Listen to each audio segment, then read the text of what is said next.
गर्भ रुकने का प्रोसेस क्या है, इम्प्लांटेशन तक पहुंचने में कितना समय लगता है, एक पक्के तौर पर कंसीव करना या प्रेगनेंसी को कंफर्म करने में कितना समय लगता है।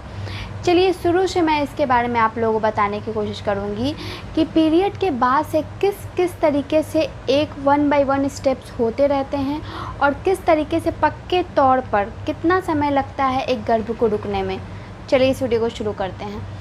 तो अगर बात करें पीरियड यानी फर्स्ट डे से लेके 5th या 6th डे तक ज़्यादा से ज़्यादा एक नॉर्मल पीरियड्स का टाइम होता है, यानी 4-5 या ज़्यादा से ज़्यादा मैक्सिमम 6ठे दिन तक पीरियड रह जाता है। उसके बाद से आपका आता है ओव्यूलेशन का समय। ओव्यूलेशन कब होता है? तो ओव्यूलेशन आपका 13वें से लेके 15वें दिन के बीच में नॉर्मली हो जाया करता है, यानी कि महीने के बीच के दिनों में ओव्यूलेशन होता है।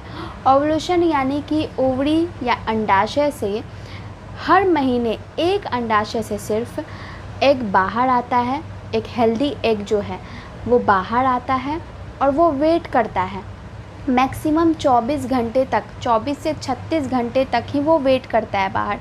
इसके बाद से अंडा ख़राब होना शुरू हो जाता है और पीरियड्स के दिनों में वो बाहर आ जाता है।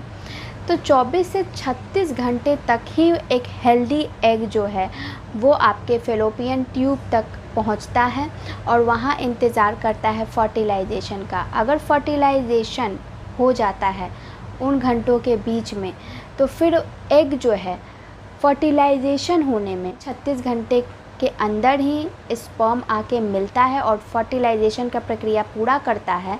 तो फिर फर्टिलाइजेशन में या तो तुरंत फर्टिलाइजेशन हो जाएगा, पहले से मौजूद है अगर स्पर्म तो फिर तुरंत फर्टिलाइजेशन हो जाएगा, इमीडिएट के दिनों में होता है। तो फिर हो सकता है कि थोड़ा टाइम लगे, जैसे कि फर्टिलाइजेशन होने में या तो तुरंत भी हो सकता है, ऐसा ज़रूरी नहीं है सब कुछ हेल्दी है तो तुरंत हो जाएगा, या फिर मैक्सिमम 3 दिनों का समय लगता है फर्टिलाइजेशन होने में एग को। तो स्पर्म एग मैक्सिमम 3 दिनों में फर्टिलाइजेशन हो जाता है उनका। अब यहाँ से जो है, यहाँ से जाइगोट फिर सेल्स में डिवाइड होते हैं, फिर एम्ब्रो का निर्माण होता है। तो जो एम्ब्रो है फेलोपियन ट्यूब में रेशेदार रास्ता होता है जो कि फर्टिलाइज एग को अच्छे से मूव करके वो यूट्रस तक लाता है। वहाँ पे यूट्रस की लाइनिंग में एम्ब्रो चिपकता है। यहाँ यूट्रस की लाइनिंग में आने के लिए उसको ओव्यूलेशन से 6ठे से लेके 12वें दिन के बीच में वो कभी भी यूट्रस की लाइनिंग में आएगा और वहाँ पे वो इम्प्लांट हो जाएगा, इस तरीके से एम्ब्रो चिपक जाएगा। तो ओव्यूलेशन से 6ठे से लेके मैक्सिमम 12वें दिन तक इम्प्लांट हो जाता है। जब इम्प्लांटेशन होता है तो इम्प्लांटेशन के क्या लक्षण है मैंने बताया है। Implantation, bleeding, cramp, breast tenderness, ये सारे कुछ सिम्टम्स आपको महसूस होंगे। अब ये कि जब इम्प्लांट हो जाता है ओव्यूलेशन से 6ठे से 12वें दिन में जब एम्ब्रो इम्प्लांट हो जाता है तो यहाँ से आपकी प्रेगनेंसी पक्की होनी शुरू हो जाती है। जब इम्प्लांट होता है तो फिर प्रेगनेंसी के हार्मोन्स बनने लगते हैं। हार्मोन्स विजिबल कब होते हैं? तो ये आपके मिस होने के हार्मोन्स बनने लगते हैं, फिर प्लासेंटा का निर्माण होने लगता है और प्रेगनेंसी के सिम्टम्स उभर के दिखने लगते हैं। नॉर्मली प्रेगनेंसी के सिम्टम्स डेट मिस होने से 5 से 10 दिन पहले से कई महिलाओं को शुरू होते हैं।